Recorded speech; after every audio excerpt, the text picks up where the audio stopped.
It is time. The moment no one have been waiting for. You will now hear all the speedrun no bullshit you only care about. Select new game. Difficulty. I choose Brütal. You and your stuff take more damage and enemy avatars are more intelligent with spending fans, among other things. And one of the missions is faster. Some of the tactics I'll talk about are Brütal exclusive. I don't care for other difficulties. The thing is that I played this game so much that I lost perception on what is easy or what is hard. Your journey begins. Skip, skip, skip. Don't look around. You are aligned to sprint directly forward and get the axe. You get axe. Now go get your sweet riff stick. The other path to the stick is not exactly slower, but if you feel like struggling against the camera, be my guest. You get sweet riff stick. It's time for Rumble. I have but one question for you. Did you practice your fundamentals? Because next segment is nothing but fundamentals. The druids have 3.2 HP. They die from 2 full duration shockers, among other means. Keeping track of how much damage you have dealt to each dude helps you decide who you need to smack with an axe and who is to be left alone to die from AC/DC. So in my case, the beginning is scripted. Sweep, walk, sweep, then improvise. Time for the Earthshaker. Having this pop-up at 45 seconds mark is a part-time. As you get better, aim for the 40 seconds mark. You need to use 3 Earthshakers. I like to open up with 1. Then the guitar is cool by the time these guys show up.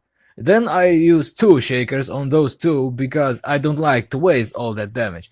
The downside is that now you have only enough heat for 3 shockers and 4 guys standing. I use 2 on those 2 and axe the other guys.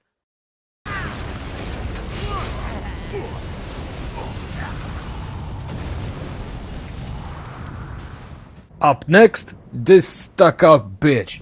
She has 12 HP. You've seen the plan. 4 hits, dodge, 4 hits, roll, 4 damage with guitar, and done. There is other way to do it that gets the job done, but it's not my idea. Therefore, it is subjectively wrong. Okay. What if she does the other thing? I just roll with it. Or reset, depending on if the muscle memory of Templar resets kicks in and in what mood I am. Sometimes she stands for a short while before she makes up her mind on what to do. If you get to her first, you are the winner. Then just keep rolling, rolling, rolling, and at the last hit, perform forward roll and quickly release the lock-on button, or else Jack will turn around for no reason.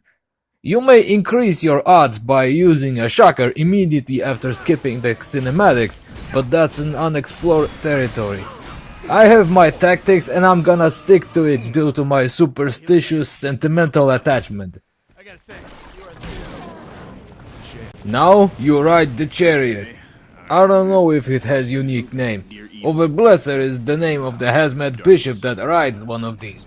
Anyway, time for simple descent. Actually no, you can totally beeline all this shit. So here's my take on it. First, aim here. Do slight turn along the edge and then aim next to the skull. Do a sharper turn around the skull and then aim here. Which some would call hellish, but I have to admit, it's kind of bad. Another light turn and then aim here. Notice that in this area there is much less collision than you would expect. Another light turn and off you go. Your goal here is to get to the bottom before... but you're evil though. Or at least before... But you're evil though. It's time to abuse Ophelia. But not in the way you think about. This segment is mostly what you see is what you get, except couple details. Remember the lesson about initiating double teams and sweeping while surrounded and grab Ophelia. Watch out for spawn protection of these assholes. While you approach the nun, the 4th guy is getting ragged by your girl off screen. 3 shockers on him is usually enough. Utilize the lock-on and shock the nun to trigger the arrival of druids earlier. Again, be aware of respawn protection as you drop the engine. Utilize your knowledge on double teaming again to grab your girl from the distance. You must one-hit KO the nun or else more guys than necessary arrive. Okay, so this next setup is not consistent yet, so I'll give you all I got so far. Ophelia's double team has effective range in areas you wouldn't expect. Here in the back. Send her after the nun. Walk to that guy's spawn, do another double team without moving too much, grab her again. Now pay attention. You should develop an instinct of judging what those dudes will do next. If they are not too far to the right, they will follow you as you get closer to the third guy. Then you do the final deathly twirly whirl and you're good. If not, try to at least get 2. Shock the third guy and run. Do 3 or 4 shockers depending on how far Ophelia landed from him. If she's close, do 3. She'll smack him. I have problem with manipulating these guys. Maybe it's the timing, not positioning. Either way, that's all I got. Use it well, or come up with something faster if you can. After the fight, just do whatever the game expects of you. One thing to note, if you wish to grind this segment, this engine respawns. Don't get used to it. Now, some driving. Remember to use the turbo on cooldown. Or not. The only deviation I do is delaying this turbo until I'm airborne. Don't know if it's faster. It certainly makes me feel better. You know, speedrunning is about having a good time. Next up, feeding area. Turn the car just slightly to the left to ram 3 guys. Get off, shock, earthshaker, you good. Delay the earthshaker until they get up. They get the iframes after you ram them down. This is lamprey. Say fuck yourself to lamprey. Alright, here's a little anecdote for you. Before I looked up speedrun of Brütal Legend, I used to do this part normally. Then I noticed some guy getting off the car to hit this thing with an axe to make sure he would miss. I saw that and I was like, You know, the fundamentals kicked in. And the next thing I knew was, oh shit, it works! So the current setup goes like this. You drive along the closest orbit, then you wait for Jack. When the time comes, drive away. Align the camera. Turbo is optional. Then perform a catapult. Or not. At the beginner level, what matters the most is that you dodge it every time, don't accidentally ram this thing, and do the thing. Then you'll worry about details. Decapitation! The bridge. This is where the mysterious forces of the bridge live. They will manifest themselves eventually in the most rage-inducing or most hilarious way. You'll see what I mean as soon as they unleash their curse upon you for the first time. By the way, my name's Eddie! I wish I never met you! If you delay this turbo, it will run out here while you're still in air. Helps you deal with the cursed ramp. Use the conversation as a reference.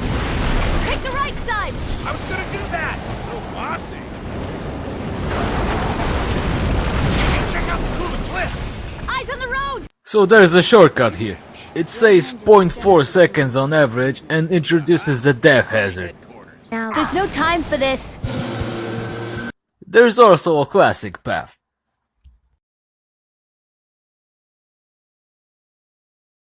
Don't worry, we'll go free those women soon, I promise. Align yourself. Play the solo a vista or prima vista. It's a musical term, look it up. Don't skip the cinematics until the solo takes effect. Then drive. You get some undos. While you drive on concrete, you have better traction, but I don't know if it translates to higher top speed. You get battle cry. Time to do work again. First, get closer so the guys hear the battle cry. As a reference, use the planks on the ground or this pile of skulls. Murder the guy. Follow. Walk. Not too close to the statue or else the dudes will take longer to get in position. Battle cry matters, but so does the mood of your guys. Continue. Take down that gate. If you feel like playing battle cry, do it now. It is supposed to kick in after the cart falls apart. Or else the guys don't get inspired and will just work harder for the tyrant instead. If this happens, no problem, just continue. Eviscerate! They'll hear the battle cry when you play it from here. The overall plan on this path is to keep sprinting and keep guys ahead of you.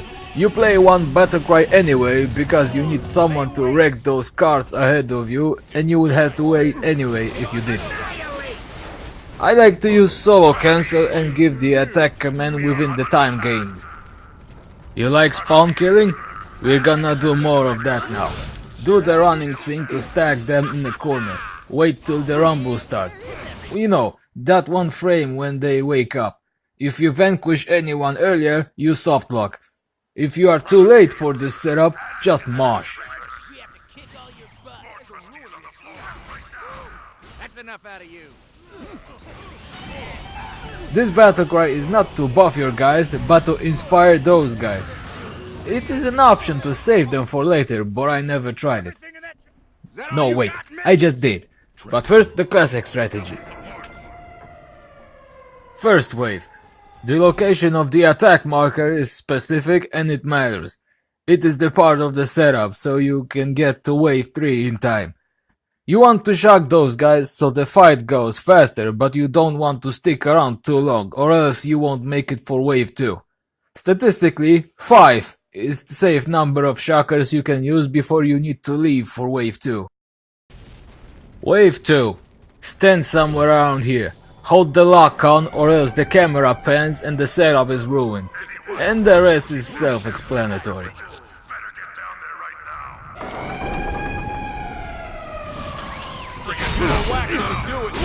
Wave 3. The setup for wave 2 doesn't work.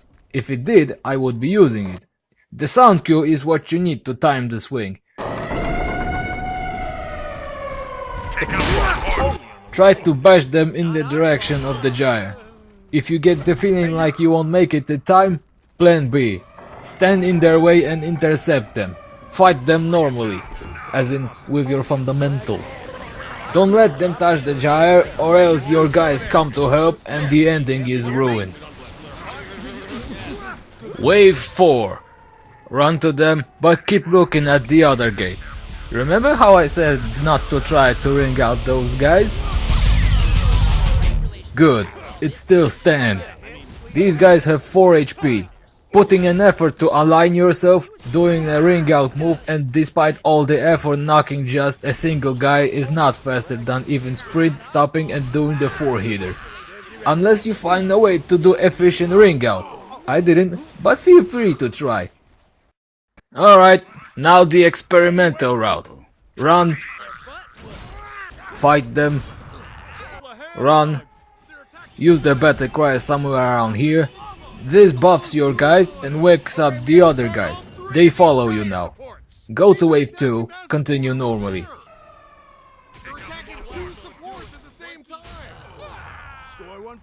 Wave 3 goes faster because you have backup with the big guy. This route is not better or worse. It's different. This strategy may fail because all the other guys might get killed in the meantime instead of killing the final wave. This is Mittens. Say fuck yourself to Mittens. I ran to the side because there was a period of time where I would get the same opening every time. He runs up and fist bumps. With my positioning he would fist bump along the danger zone. The way you would want to optimize this fight is just like this. Lure him to the right so the call cards reach him sooner. The rest is just as intended. 3 hits. This is the part where you learn if you have Grandpa's computer. Time for fundamentals. 10 shockers, 1 or 2 combos, repeat until brutal victory. Drive. Drive swiftly through the bumps. Drive. So the trigger is some radius around the spotlight. It extends outside of blade edge. But if you're looking for style points, you can fit your car perfectly between the teeth. Or catapult. Drive. Right here, The random encounter is frequent. If you're lucky, you could ram into the giant fist warrior and get the reward. Each big guy counts as a separate encounter here. Basically, from here to Spider Lair you would get one random encounter on average. You aren't insane enough to bring back reliance on random encounters, are you? Talk. Run. Let's introduce the concept of, let's call it, soft cutscene. Basically, camera pans somewhere but you still can do shit. Like this. Run. Brutal victory. Fence hop. So what is the keys to successful fence hop? 1. Not drive at full speed. Notice that I don't hold the gas entire time. 2. Get to the left part of this fence. You should aim so far to the left that hitting this thing becomes your concern. 3. Turn right. You can aim for those trees. 4. The moment in which you activate the turbo. Airborne.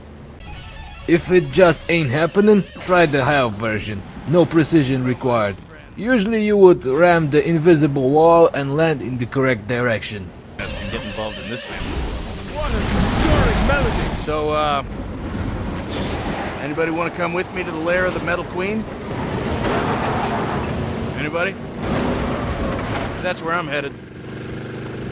Drive.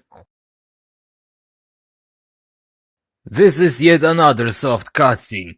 You can try blindly to get back in car. If you have trouble, you can use shocker to reveal yourself. You get face melter. The catapult is tricky. That's why I take it slow with the car. I used to go around, but I don't know what happened. Spider Queen. Anybody got a problem with that? Spider Lair. First thing you are supposed to do is to get all the way to the end without stopping. But the thing is that this thing will stop you if it hits. The answer I came out with is wiggle wiggle. When they pounce, they try to lead you. The wiggle wiggle messes up their calculations. If you still get hit, try slower wiggle wiggle. Next obstacle, the little guys. They didn't even grow up and they already aspire to become the menace to humanity. The trick is to approach slightly from the right. If you get caught, sprint stop and shake them off. I don't know what is the cutoff point of how many of them can you have on you before it's faster to stop and shake. When I see only one of those, I just keep going. But you know, just a hunch. This is Big Ass Spider. Say fuck yourself to Big Ass Spider. So the manipulation goes like this. Wait, it moves, you come together like wife and husband on a romantic walk through the park. And then you murder her before she steals your money in the divorce. Pacing is important. Don't sprint or else you ruin the moment. So maybe you've seen this. Why this worked? Because I stopped and waited until it catched up. Pacing, dog. The direction you walk towards is also specific. To learn it, reload the checkpoint, don't touch the look around input, and just walk forward with correct pacing. Remember the general direction of the setup because whenever you come here for the first time, you will need to align the camera manually. Have trouble getting it?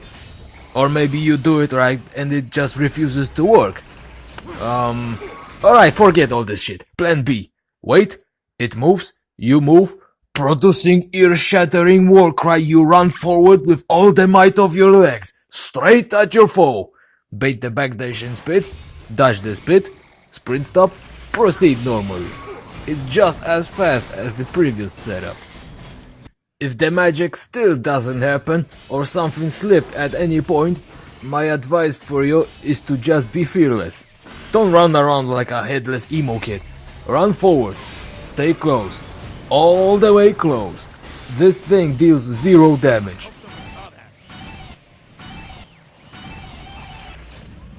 Locate this hill.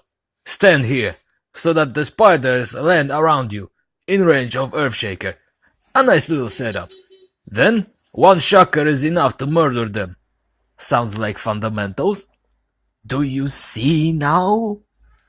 So the spiders you hit later, give them more shockers so that impact damage fastens the execution.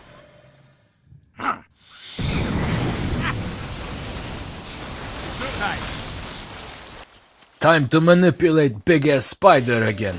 This is magic spot. Locate this plane. It is tilted towards big ass spider. Stand on the right part of it. The righter, the better. Then do nothing. Wait for the events to unfold. You may press forward earlier. By the time you regain controls, the setup is complete. It does the slam, you respond with jam, and you unload the hatred. The spider becomes vulnerable instantly as the shocker connect. Your hits get registered even if the animation of falling down is still playing. In this cycle, you can squeeze in up to 20 hits. The magic 20th hit is a display of your mashing skill. It's a pretty big deal, for me at least. You remember the magic spot? Good, you're doing it again. This time shock only 2 spiders and play a face melter. Not too quick or else the solo comes out before the additional spiders become vulnerable. But if you happen to play the solo too quickly, that's a good indication of your dexterity. Do it once on purpose, just out of curiosity. You remember the magic spot? Good, you're doing it again. Exactly the same deal, but this time you need to squeeze in 19 hits. Remember about starting to hit it before it falls to the ground.